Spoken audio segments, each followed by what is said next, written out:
হতাশা, ডিপ্রেশন। আপনি হয়তো ভাববেন যে পৃথিবীতে সবাই কত সুখী, শুধু আমি কেন অসুখী।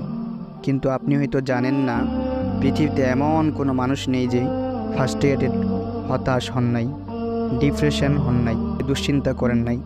আপনি আমাদের আদিপিতা হজরতে আদম আলাইহিসসালামের জীবনের দিকে তাকান, যাকে তিনার স্ত্রী সহ মহান আল্লাহ তাআলা এই দুনিয়াতে পাঠিয়েছিলেন। কিন্তু তিনার স্ত্রী এবং তিনার মাঝে দূরত্ব রেখেছিলেন হাজার হাজার মাইলের। প্রায় কয়েক শত বছর তিনি স্ত্রীকে হন্যে হয়ে খুঁজেছেন, ডিপ্রেশনে পড়েছেন, হতাশ হয়েছেন, কান্না করেছেন, ভেঙে পড়েছেন। অবশেষে মহান আল্লাহ তাআলা কয়েক শত বছরের দূরত্ব গুছিয়ে হজরতে আদম এবং মা হাওয়াকে একত্রিত করেছেন।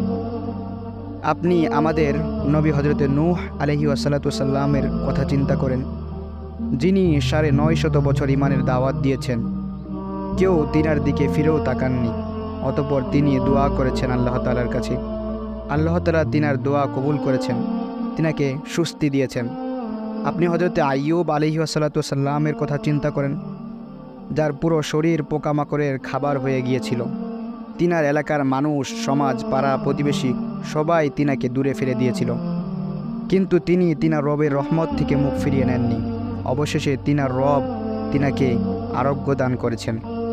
আপনি হজরতে ইয়াকুব আলাইহিসসালামের কথা চিন্তা করেন, তিনার ফুটফুটে শিশু সন্তান, আমরা যাকে বলি পৃথিবীর অর্ধেক সৌন্দর্য, মহান রব যাকে দিয়েছিলেন, সেই ইউসুফকে ছোটবেলায় তিনার কাছ থেকে ছিনিয়ে নেওয়া হলো। ভেঙে পড়েছেন, দুশ্চিন্তা করেছেন, হতাশাগ্রস্ত হয়েছেন, ফ্রাস্ট্রেটেড হয়েছেন, কান্নায় ভেঙে পড়েছেন।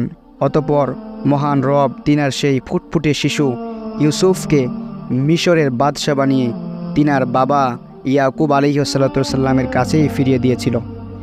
আপনি আমাদের প্রিয় নবী হজরতে মুহাম্মদ সাল্লাল্লাহু আলাইহি সাল্লামের কথা চিন্তা করেন, যিনি জন্মের আগেই তিনার বাবাকে হারিয়েছিলেন।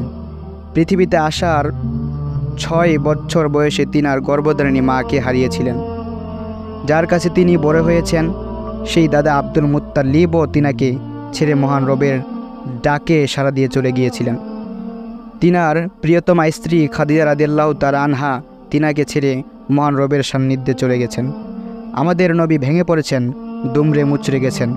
তারপর আমাদের রবের সাথে আমাদের নবীর কনভারসেশন প্রায় ৩ মাস ধরে বন্ধ ছিল। জিবরাইল আলাইহিসসালাম আসেন নাই, কোনো খবর পাঠান নাই মহান আল্লাহ তাআলা। আমাদের নবী ভেবেছিলেন আল্লাহ তাআলা হয়তো আমাকে ভুলে গেছেন। অতঃপর জিবরাইলকে পাঠালেন, নবীকে উঠিয়ে নিলেন আল্লাহ তাআলার কাছে। পৃথিবীর সময়কে স্টপ করে দিয়েছিলেন আল্লাহ তাআলা। শুধু তাই নয়, পৃথিবীর ইতিহাসের সবচেয়ে বড় মক্কা বিজয় আমাদের প্রিয় নবীকে উপহার দিয়েছিলেন।